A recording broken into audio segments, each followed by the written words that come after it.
I'll be perfectly honest with you guys. I do not like cartoon theories. I do not like fantasy lineups. And I don't like what if scenarios when it comes to Fox Kids or any cartoon lineup. While they are fun to do and I do have a tendency of doing them, there really isn't any point to them because the past is the past. However, today we are going to do a what if scenario for Fox Kids because it would be a crime to not talk about the possibilities that the two shows I'm about to talk about could have done for the network. With that said, I'm TuneAmp, I'm Tuned Up, and this is the history of Fox Kids, the two that got away.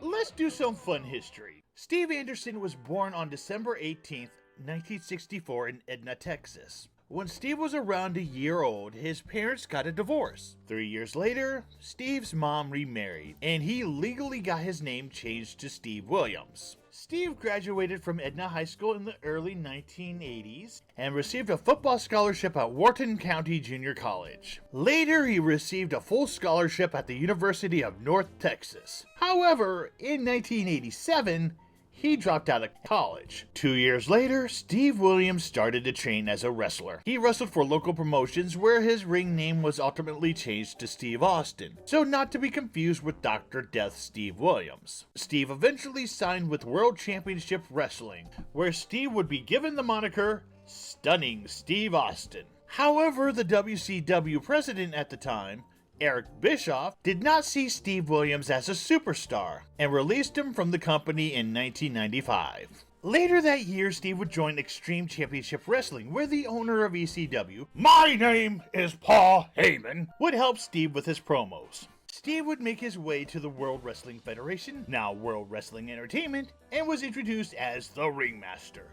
Soon, Steve got tired of that name, then became Stone Cold Steve Austin, one of the most legendary wrestlers ever. But the question is, if WCW had such a hot star on their hands, why on earth did Eric Bischoff let Steve go? We'll get back to that thought later. Now, the reason why I brought up Stone Cold Steve Austin's history on a Fox Kids video is because the same thing happened to two shows that Fox Kids had in their hands in one form or another, and they let get away, allowing another network to capitalize on them. Let's take a look at the first one. In the first half of 1995, this promotional video was sent to TV stations and children's network all over the United States. In 1969, the first man stepped on the moon, and history was made. Now, get ready to make history again. Blast off with the most powerful series in 25 years, Sailor Moon. She took Japan by storm, and now she's coming here, Sailor Moon. Now, cartoon studios use promotional material like this to sell a series to a network. Saban did the same thing with Digimon Fusion a few years ago. About a month before it aired on television, a Sailor Moon toy commercial began to air. Sailor Mercury commands the star power to rescue Sailor Jupiter. I'm Sailor Venus, and I'll bet Sailor Jupiter's at the mall with a boy. Oh, the cringe. So did Fox Kids take the bait that was Sailor Moon? Yes and no. On Saturday, September 2nd, 1995, Fox Kids premiered the first ever Sailor Moon episode in America. However, the series did air a week before in Canada. The thing is, Fox Kids didn't even air the first episode of Sailor Moon. They aired the 41st episode, The Return of Sailor Moon, as a special. Why Fox Kids did this is beyond me. But why did Fox Kids air an episode of Sailor Moon in the first place? To test the waters? Maybe because the dolls for the US series were made by Bandai, who did the Power Rangers toys, and they had to deal with Fox Kids to show one episode to promote the toys. But here's the thing, by the time the episode aired on Fox Kids, networks and television stations have already bought the series from DiC to show in syndication. So that pretty much guaranteed that this was a one-time thing for Fox, unless something like Pokemon happened with the series, where it got so popular and sold enough toys that a network would finally decide to show it full-time on their network. Even then, Fox would have to wait until the fall of 1996 before they could show the original 65 episodes that DiC had. They would be able to show the final episodes of Sailor Moon R before they would be able to get the original 65. Why did Fox Kids pass on the series to begin with? Well, there are a few possibilities. First, girl cartoon! Sad to say that the whole stereotype that girls' cartoons do not do well on television was alive and well in the 1990s. Even with this blurb in the Sailor Moon promotional video. With Carmen Sandiego, Deep demonstrated that a female action-adventure lead can appeal to both boys and girls. That blurb doesn't state the fact that Carmen Sandiego also had a male co-main character, and Carmen was never the lead. Fox never had a show that focused mainly on the female demographic. Sure, they had shows like Tiny Toons that appealed to both, but never just girls. After all, ABC just tried with the New Adventures of Madeline, and that got pulled after 3 months on the air. ABC didn't try that again until Pepper Ann. Kids WB didn't even try to go after the girl demographic until Card Captors and Generation O. Card Captors failed because people found out it was a butchered anime, and Generation O failed because it was buried on Fridays. Fox Kids didn't even try. Well, there was Cyber 6, but that's a whole different beast. And it took 4Kids airing Winx Club to have the first series geared towards girls on the Fox network. But another problem Sailor Moon had was, it was an anime. Up until Pokemon ruined Saturday mornings, there was never an anime on Saturday morning lineups. Okay, sure, we had Speed Racer, Astro Boy, Voltron, Robotech, and other anime series airing on American television before then, but not on network Saturday morning lineups. It was a concept that networks viewed as a risk. Even then, Pokemon had to prove itself.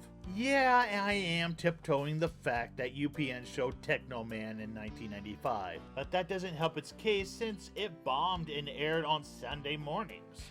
But that brings us to the other show that Fox Kids had in their hands. It was called Dragon Ball Z.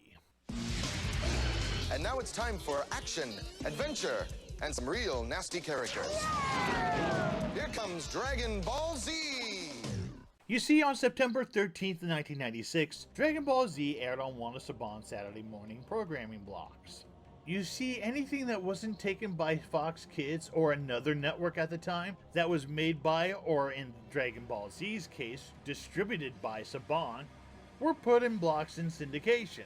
These blocks included series like VR Troopers, Masked Riders 2nd Season, Eagle Riders, A Battle of the Planets redub, Samurai Pizza Cats, Oliver Twist, The YY Family, and others. Again, the unknown anime factor may have played a role why Saban never gave Fox Kids or even UPN Kids Dragon Ball Z. After all, the original Dragon Ball failed on TV the year before, so Fox may have been leery on the series on that fact alone. Don't go away. It's Toonam Trivia time! Saban Entertainment was founded in 1980. A lot of their content was anime during the 80s. Can you name the network where most of Saban's anime content aired during the 1980s? Find out the answer after this. And now, back to our show. In the summer of 1998, both Sailor Moon and Dragon Ball Z made their way to Cartoon Network's cartoon block, Toonami. On Toonami, they became two of the most popular series on the network. They opened the gateway for other anime such as Gundam Wing Tenchi Muyo and Cowboy Bebop in the United States. So going back to Stone Cold Steve Austin, why would Eric Bischoff let him go if he was going to be one of the most popular wrestlers in the world? The same could be asked for Fox Kids. Why would Fox Kids and Saban let Sailor Moon and Dragon Ball Z go if they were going to be two of the most popular animated series in America? The answer is simple, and Austin said it best when he interviewed Eric Bischoff on his podcast. You can't predict the future. There's no way of knowing what is going to catch on when it comes to entertainment. We just had a summer of theatrical failures because people weren't interested in going to the movies. You can't predict stuff like that. And the sad thing is, both Fox Kids and Saban were right when it came to both series. Sailor Moon failed twice. When it originally aired, it was mostly on weekday mornings in syndication, where it never really found its audience. Sure, a few people like me found it and enjoyed it, but it never really took off in syndication. I pretty much used it as an alarm clock for school. but I watched the whole episode before getting out of bed. After the series was canceled, reruns of Sailor Moon found its way to the USA Network in 1997, where it again aired in the mornings until it was canceled once again. And then Toonami got a hold of the series in 1998, where it aired on weekday afternoons. After a little less than 3 years when it first aired, Sailor Moon finally found its audience. But during those first 3 years, Fox Kids was validated in not airing Sailor Moon on the network. Dragon Ball Z had it a little worse. It had less exposure than Sailor Moon did in syndication, as it was only airing on weekends. Granted, it did show hour-long episodes during the second season, but it was still in the dead zone. Fox Kids not only rejected it once, but twice. Remember, during the second season of Dragon Ball Z, Saban owned 50% of Fox Kids worldwide, and they were about to start a cable channel, Fox Family Channel. The final new episode of Dragon Ball Z aired in syndication in May of 1998. On August 15th, 1998, Fox Family Channel started to broadcast. 2 weeks later, Dragon Ball Z, a show Saban had in their hands and decided not to broadcast on Fox Family, made its way to weekday afternoons on Toonami. And the rest is history. So let's play the what if scenario. What would have happened if Fox Kids did air these series? Would it have saved Fox Kids? I think the answer would still be no. And here's why. Both Sailor Moon and Dragon Ball Z found their success on weekday afternoons. If anything, both series probably would have first started on Saturday mornings on Fox Kids in an attempt to make them last longer. After 2 years, I can see them moving to weekdays. The problem with both series, for Americans at least, they needed to be a weekday afternoon show because of how long the story arcs take. They need to be fresh in our minds by the time the next episode comes around. Airing them once a week does not help that with kids. I mean, after all, you miss an episode, you miss a lot, especially with Dragon Ball Z. And it would not have stopped the sale of Fox Kids worldwide anyway, since no one factor was the reason for the sale to begin with. But that's for another video. Don't cry. We'll be right back. Can you name the network where most of Saban's anime content aired during the 1980s? The answer is Nickelodeon.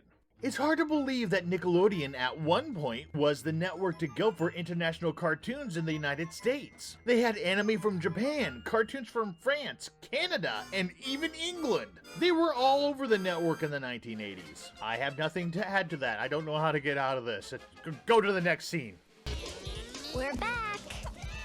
Now, this is all speculation, but if Sailor Moon was on Fox Kids and aired 32 episodes a season, that would be about 6 seasons of new episodes for Fox Kids. Get rid of Sailor Stars and the episodes Deke didn't air, and that's about 5 seasons. So, fall of 95 to the summer of 2000 or so. And yeah, Sailor Stars is a bit iffy for back then. Fox Kids even tried the whole male turning into female thing with Cyber 6 back in 2000, and that didn't work out too well. Not sure if that was the only problem the series had though. So if Fox Kids aired Dragon Ball Z with 32 episodes a year, the series could have lasted about 5 years on Fox Kids. So fall of 96 to summer of 2001.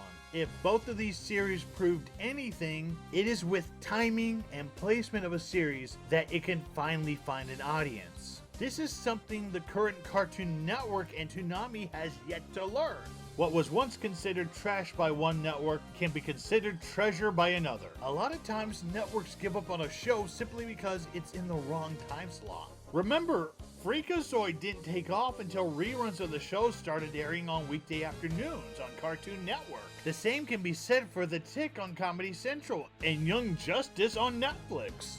Most of the time there is an audience for these shows, but it is not reasonable for networks to spend the time and money trying to figure out what time slot that it would draw people in. In short, Dragon Ball Z and Sailor Moon just got lucky with Toonami.